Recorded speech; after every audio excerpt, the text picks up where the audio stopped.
Coba digedein di speakernya. Tak lain terjadi akibat memburuknya ekonomi di Indonesia yang mengalami inflasi hingga 77%. In May 1998, Indonesia was feeling the brunt of the economic crisis sweeping East Asia.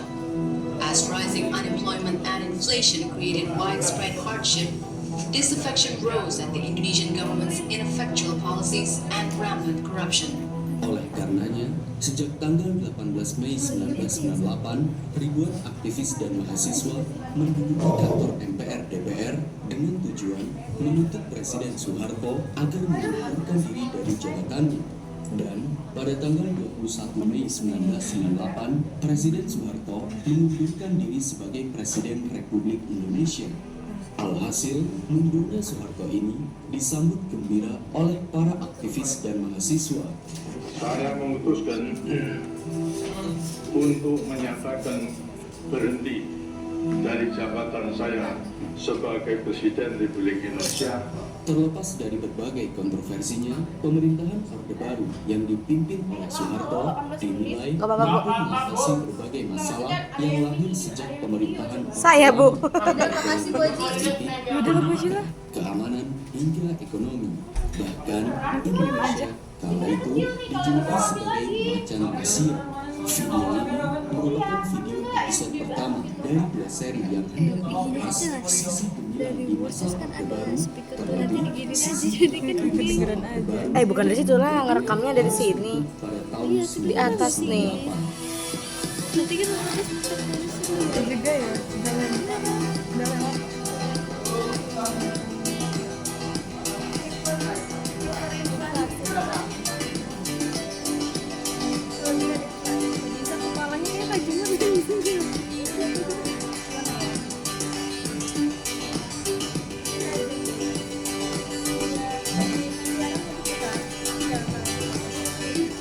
Wih, panen bro.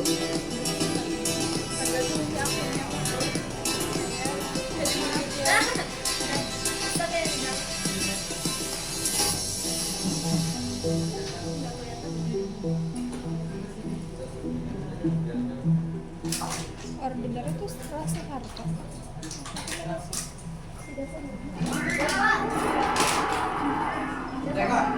Banyak banget ya. Dan pencapaian yang telah diraih oleh Presiden Soekarno Ganteng ya. Soekarno mirip itu ya, rada mirip-mirip ini nih. Mirip Prabowo, mirip. Iya ya, sekilas. dan kebijakan politik luar negeri membuat perekonomian di Indonesia kian buruk. Terlebih saat Indonesia menyatakan perang dengan Malaysia. Ya. Yang termaktub dalam laman tirto.id menurut ekonom dan politikus Radius Prawito, defisit APBN Indonesia di tahun 1965 mencapai 1,32 triliun rupiah atau 4 kali lipat dari tahun sebelumnya. Hal ini seimbang dengan Oh my god. Triliun tuh kenapa iya ya? Triliun. Ada Muci ya. Foto sini. Gerah tau. Iya, orang mah. rupiah. Kondisi produksi mengakibatkan Indonesia mengalami inflasi tercatat sejak tahun 1990. Ini kita rambut siapa ini? Kenapa nggak di sini? Udah. 115%. Dan pada tahun 1964 inflasi mencapai 135% hingga tahun 1990. Nggak enak loh, Nek. Indonesia meningkat tajam. Aduh, Mia, I'm sorry. 100%. Akibatnya, harga kebutuhan pokok dan lain-lain kian meningkat tajam. Bahkan setelah terjadinya peristiwa Gerah banget, cuy. pada tahun 1965 yang mengakibatkan gugurnya beberapa jenderal terbaik Indonesia membuat kondisi politik di Indonesia lebih kacau lagi. Akibatnya, banyak investor asing keluar dari Indonesia. With his balancing policy that ruins and under pressure from the President Sukarno was Soekarno. as the new head of the army. Alhasil, para aktivis dan mahasiswa kian berdemonstrasi besar-besaran untuk menggulingkan pemerintah Soekarno. Dan oleh karenanya, Surat Perintah 11 Maret atau Super Semar yang dimandatkan Super Semar, oh, Presiden tahu. Soeharto membuatnya terpilih sebagai Presiden Republik Indonesia menggantikan Soekarno. Dalam ketetapan itu pula, Lagi keringetan, jangan dipegang-pegang. Jenderal Soeharto sebagai penjabat presiden. Meski terjadi berbagai aksi pembasmian PKI Kurang ke bawah, dalam Baji, maksud gue. kondisi Ngapain ke bawah-bawah? Gak mau. berbagai intervensinya, Presiden Soeharto yang Nih hanya nih, ganggu baik. 1967 harus bisa memulihkan kondisi keamanan, politik, hingga ekonomi. Gede banget tuh tangan aku. Basah banget Ya udah jangan ngelendeng ya.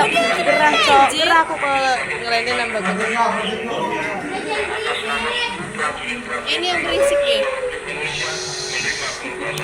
Sebagai pemimpin Orde Baru atau yang dikenal Orde Militer ini, langkah awal yang dilakukan Presiden Soeharto yakni dengan membersihkan sisa-sisa loyalis Orde Lama, mulai dari pembasmian orang-orang yang dianggap PKI, penangkapan loyalis Orde Lama, dan menulis sejarah baru yang beberapa diantaranya tentang keburukan Orde Lama. Hal ini dinilai oleh Presiden Soeharto sebagai langkah pemulihan keamanan demi tercapainya stabilitas politik nasional.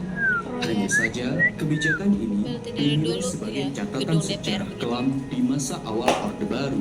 Dan setelah mengkonsolidasikan keamanan nasional serta stabilitas politik, langkah selanjutnya yang dilakukan Presiden Soeharto yakni dengan mengkonsolidasikan Indonesia ke dalam ekonomi dunia dengan cara bergabung kembali ke IMF dan PBB serta Bank Dunia untuk mendapatkan aliran dana bantuan. Tujuannya yakni memperbaiki kondisi ekonomi dengan menekan angka inflasi serta meletakkan landasan yang tepat bagi pemulihan ekonomi yang menyeluruh. Oleh karenanya, pemerintah Orde Baru mendatangkan para teknokrat negara yang nantinya berperan dalam menentukan kebijakan strategi pembangunan ekonomi yang dirancang oleh pemerintah Orde Baru. Ademnya. Sebagaimana dalam The Indonesian Economy Collective Paper, para teknokrat negara atau yang dikenal dengan mafia Berkeley ini merupakan sekelompok ekonom negara lulusan University of California Berkeley yang menjadi arsitek utama perekonomian Indonesia di masa Orde Baru. Mereka adalah Sumitro Joyo Hadikusumo, Wijoyo, Niti Sastro, Emil Salim, Ali Wardana, dan J.B. Sumarto. Oleh karenanya, dengan berbagai rekomendasi yang ada untuk mendapatkan suntikan Prabowo. bantuan pada tahun 1967, pemerintah Orde Baru kemudian mengesahkan Undang-Undang Penanaman Modal Asing yang diikuti dengan Undang-Undang Penanaman Modal Dalam Negeri pada tahun 1968. Pada Bapakku intinya, lahir itu. dua kebijakan ini memberikan peluang yang sangat 1000 berapa, luas Cak? bagi pemodal, 60-an. baik dalam negeri maupun luar negeri, untuk berinvestasi di negara Indonesia dengan jaminan sumber daya alam Indonesia.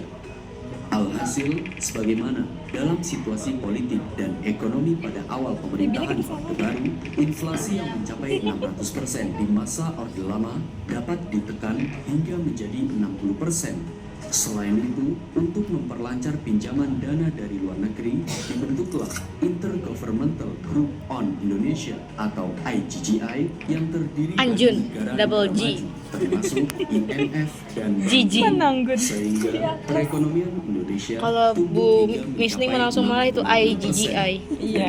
I double G I. Tingkat pertumbuhan ekonomi mencapai 10,9%. Dengan adanya kebijakan ini, pemerintah Orde Baru dapat menciptakan investasi baru tanpa mengeluarkan modal dari pemerintah, sehingga dapat membuka lapangan kerja baru bagi tenaga kerja Indonesia. Hanya saja, pencapaian ini dilalui dengan jaminan sumber daya alam Indonesia, salah satunya dengan menandatangani kontrak kerjasama dengan Amerika dalam sebuah proyek yang bernama PT Freeport, yang mana Indonesia hanya mendapatkan 6% dari hasil pertambangan, selebihnya menjadi bagian dari Amerika Serikat. Dikit banget. 94-nya Amerika.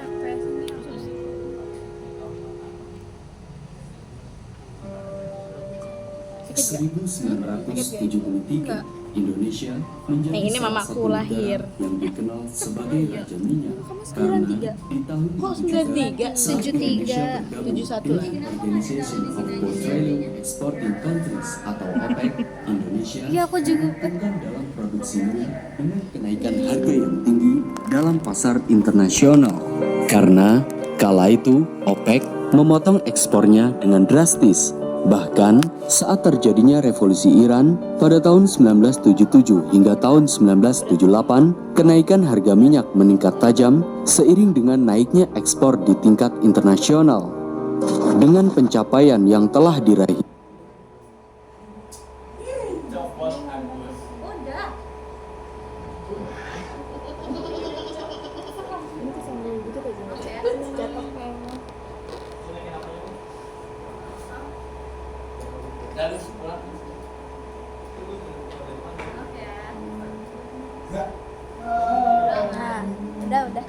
membuat para investor memainkan peran yang lebih besar dengan melakukan investasi dalam berbagai sektor, seperti pembangunan sosial, infrastruktur, pembangunan daerah, hingga pendirian industri-industri dasar berskala besar. Namun, pada awal tahun 1980-an, ketika harga minyak mulai jatuh dan membuat menambahnya hutang luar negeri Indonesia, pemerintah Orde Baru melakukan berbagai upaya baru untuk memulihkan stabilitas makroekonomi. Dengan begitu, pemerintah Orde Baru mendorong tingkat ekspor bahan-bahan mentah, mengizinkan berdirinya bank-bank swasta baru, serta mengizinkan bank-bank asing bebas beroperasi di luar Jakarta. Tercatat, ekspor produk-produk manufaktur pada tahun 1980-an menjadi mesin perekonomian Indonesia di masa Orde Baru. Alhasil, antara tahun 1988 hingga tahun 1991, pertumbuhan tahunan produksi bruto domestik atau PDB berada di angka 7,3%.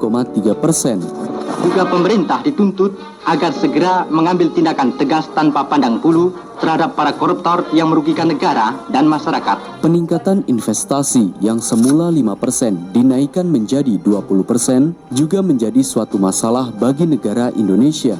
Kala itu, dengan semakin banyaknya pekerja tenaga asing mengakibatkan pekerja dari Indonesia harus kehilangan pekerjaannya. Pada akhirnya, mereka yang tidak mendapatkan pekerjaan dialihkan ke sektor pertanian. Namun, masalah ini tidak terselesaikan begitu saja karena jumlah lahan untuk bercocok tanam semakin lama semakin sempit, yang pada akhirnya pendapatan masyarakat pun kian menurun.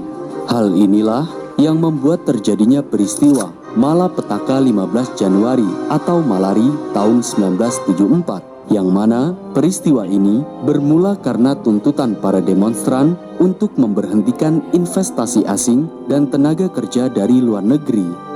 Meski begitu, cara yang ditempuh oleh pemerintah Orde Baru dalam sektor ekonomi kala itu dapat menghasilkan beberapa kemajuan yang cukup tinggi.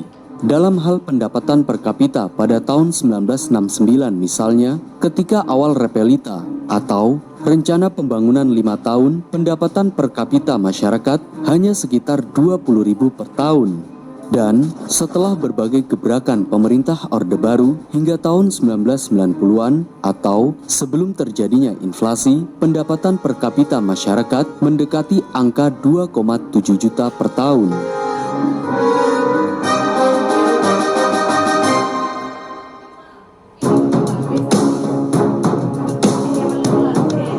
Sejak Presiden Soeharto berkuasa, pada dekade tahun 1970-an, pemerintah Orde Baru membuat beberapa tahapan pembangunan untuk ekonomi makro. Program ini dikenal dengan Rencana Pembangunan 5 Tahun atau Repelita. Di dalamnya terkandung apa yang akan kita kerjakan sebagai bangsa dalam tahun terakhir Repelita kelima. Kita sungguh-sungguh sedang memasuki tahun yang merupakan tonggak sejarah. Secara signifikan, Repelita ini berhasil meningkatkan perbaikan nyata dalam standar hidup rakyat.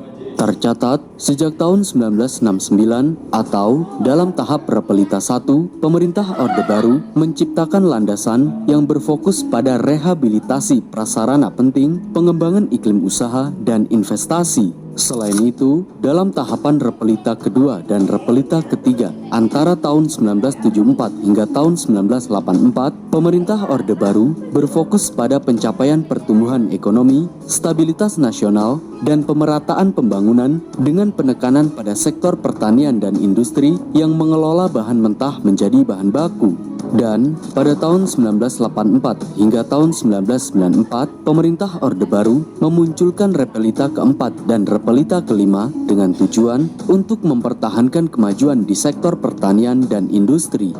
Dalam sektor pertanian misalnya, pemerintah Orde Baru memperbaiki dan mengembangkan prasarana untuk menunjang sektor pertanian seperti saluran irigasi, teknologi pertanian, hingga penyuluhan bisnis. Hal ini dapat berkembang dengan sangat pesat. Tercatat, mulai tahun 1968 hingga tahun 1992, jumlah produksi beras mencapai 47.000 ton. Karena berhasil menciptakan swasembada beras, pada tahun 1985, pemerintah Orde Baru mendapatkan penghargaan dari Organisasi Pangan dan Pertanian Dunia atau FAO. Selain dalam sektor pertanian, pemerintah Orde Baru juga meningkatkan kualitas pendidikan dan memberantas tingkat kebutaan huruf di Indonesia. Oleh karenanya, pemerintah Orde Baru membangun sekolah-sekolah ke daerah-daerah pedalaman hingga lebih dari 100.000 sekolah. Bahkan, di masa itu, pemerintah membuat suatu program wajib belajar selama 6 tahun. Hal inilah sebagaimana dalam sistem pendidikan umum pada masa Orde Baru membuat peningkatan pendidikan mencapai 97%. Kebijaksanaan di bidang pangan juga telah mampu meningkatkan mutu pangan rakyat, sehingga dengan demikian juga meningkatkan nilai gizi makanan rakyat. Untuk mengiringi pertumbuhan ekonomi dan pemerataan kesejahteraan penduduk, pemerintah Orde Baru memulai program-program kebutuhan pangan, peningkatan gizi, pemerataan pelayanan kesehatan, keluarga berencana atau KB, pendidikan yang merata, penyediaan air bersih, hingga pembangunan perumahan sederhana. Dengan adanya program KB misalnya, pertumbuhan penduduk yang awalnya mencapai 2,3% dapat ditekan menjadi 2%. Selain itu, pendapatan per kapita masyarakat Indonesia juga meningkat dari hanya $70 per tahun menjadi $600 per tahun. Karena kesuksesan pemerintah Orde Baru yang dipimpin Soeharto dalam menjalankan program KB ini, Presiden Soeharto mendapatkan penghargaan kependudukan dari PBB.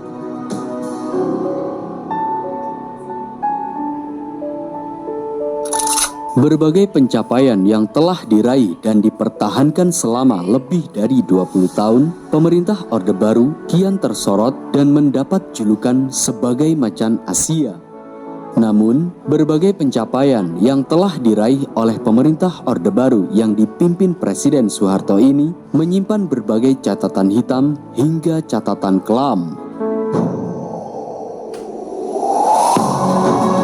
Berbagai praktek korupsi, kolusi, hingga nepotisme kian mewarnai perjalanan pemerintah Orde Baru selama 32 tahun. Bahkan, pembungkaman dan tindakan kerepresifan pemerintah terhadap masyarakat juga kian meninggalkan jejak yang memakan banyak korban. Pada akhirnya, Indonesia yang kala itu dipimpin oleh rezim otoriter kembali mengalami krisis moneter yang membuat Presiden Soeharto harus jatuh dari jabatannya. Lantas, bagaimana catatan hitam dan peristiwa kelam yang mewarnai Orde Baru selama 32 tahun?